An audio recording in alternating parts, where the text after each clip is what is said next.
In the small Bavarian town of Klingenberg, Germany, back in 1975, a young woman named Anneliese Michel was slowly dying, not in a dramatic way, but piece by piece, like her own body was turning against her. To some, she was just a devout Catholic student caught in a tragic illness. But to others, she represented something much darker, a haunting clash between faith and science that spiraled into horror. Her story starts off almost quietly, but trust me, it gets intense. Anneliese was born in 1952 into a deeply religious family. They prayed the rosary every day, attended Mass without fail, and held strong beliefs about sin, redemption, and the mysterious world of spirits. Everyone who knew her described her as bright, gentle, and kind-hearted. But then, at just 16, everything began to shift dramatically. It's like she stepped into a nightmare, and no one knew how to pull her back. One morning at school, everything changed. Anneliese suddenly collapsed. Her body went stiff, her eyes wide with fear, and her lips trembled as if she was fighting some unseen battle. Doctors stepped in and diagnosed her with epilepsy, a neurological disorder that sounded so clinical, right? They prescribed medication, and life went on, but not for long. Then came the voices. Imagine hearing strange sounds that whisper your name or growl in the dark. Anneliese began to experience this unsettling phenomenon, claiming the noises came from beneath the floorboards or, even more disturbingly, from inside her own head. She confided in her family about feeling like something sinister was stalking her, mocking her prayers, and cursing the very name of God. At first, doctors brushed it off as psychosis, just a side effect of her epilepsy. They fiddled with her meds, adjusted doses, but instead of improving, she seemed to slip further away. Her parents, however, noticed alarming changes. Unexplained bruises popping up on her skin, violent outbursts whenever holy water was nearby, and a growing refusal to even step inside a church. It was like watching their daughter fade into someone else, and it left them terrified and confused. Anneliese would kneel in prayer for hours, begging for relief. When she couldn't stand, she crawled. She said she could see demonic faces on the walls, hear screaming when others heard silence. She tore her rosaries apart, destroyed crucifixes, and said they burned her hands. That was when her family turned to the church. Priests came by to pray over her, but you know how it is. The church doesn't just hand out exorcisms like candy. The local bishop was all about psychiatric treatment, thinking that was the way to go. But then, one priest, Father Ernst Alt, stepped up and said he truly believed Anneliese was possessed. He noted that she seemed no longer herself, and added, "There is no soul more tormented than hers." After months of watching her struggle, they finally got the green light. In September 1975, two priests, Father Alt and Father Renz, embarked on what would become one of the most infamous exorcisms in modern history. Can you imagine that? It started off slow, just once a week, but soon ramped up to twice a week, and before long, they were doing it almost daily. Over 10 long months, they recorded a staggering 67 exorcism sessions. The tapes are absolutely chilling. Hours filled with Anneliese's heart-wrenching screams, growls, and desperate pleas that echo in your mind long after you hear them.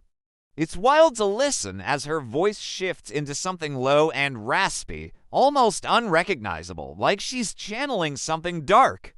She named the entities inside her: Lucifer, Judas, Nero, Cain, and even Hitler. Can you imagine how unsettling that must have been?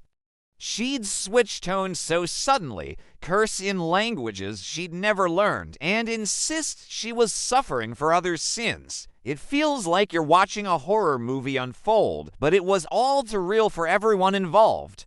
Her body deteriorated in front of their eyes.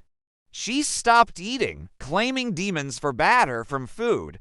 Her face became gaunt, her skin bruised and pale. She would bite herself, bang her head against walls, and even break her knees from constant genuflection. It was heartbreaking to witness. Her family, horrified but holding on to their faith, believed it was the price of salvation. By June 1976, Anneliese had withered away to less than 70 pounds, and honestly, it was gut-wrenching to hear her tell her mother that she didn't want to fight anymore. You could feel the weight of her despair in those words. She felt utterly defeated and ready to let go of everything. Just before her final exorcism, she whispered something so hauntingly quiet. "Mother, I'm afraid." Can you imagine how her mother must have felt hearing that?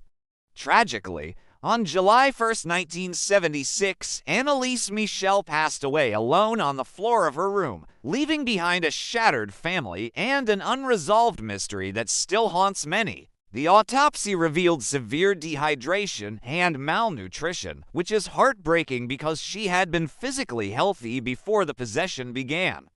Now, her body looked like that of a starvation victim, a stark contrast to the vibrant girl she once was. Her parents and the two priests were arrested and charged with negligent homicide. The trial in 1978 turned into a media storm pitting priests against doctors, religion against science, and faith against reason. It was like a real-life clash of beliefs, and the world was watching. Psychiatrists testified that Anneliese had temporal lobe epilepsy combined with psychotic depression and religious delusions. They said the exorcisms reinforced her illness, that she was encouraged to believe she was possessed instead of treated for her mental state.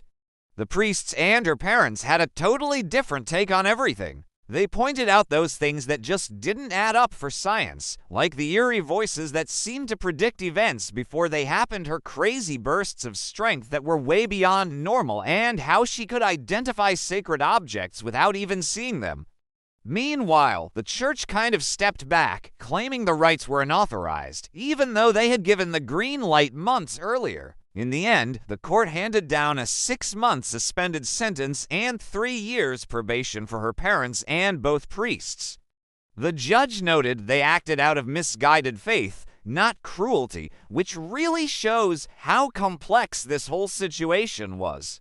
After the verdict, Anneliese's grave became a pilgrimage site. People left flowers, rosaries, and handwritten notes asking for her intercession.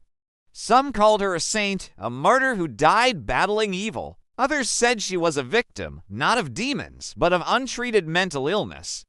Decades later, her story inspired the film The Exorcism of Emily Rose 2005, which reignited the debate. Was it faith or madness? But the truth is, maybe it was both. Faith can heal. It can also destroy. The human mind is capable of creating voices, faces, sensations so vivid they feel real, but belief gives them power. For Anneliese, those two forces collided, medicine and religion, reason and fear, and in the middle stood a young woman whose suffering was too vast for either side to explain. Today, the original exorcism recordings remain locked away in church archives, though snippets have leaked, enough to send chills down anyone who listens. You hear a girl's voice, but not quite human, pleading, growling, begging for mercy. And maybe that's the scariest part. Whether it was mental illness or something darker, she believed it was real. And the mind, when it believes, can make anything real enough to kill you.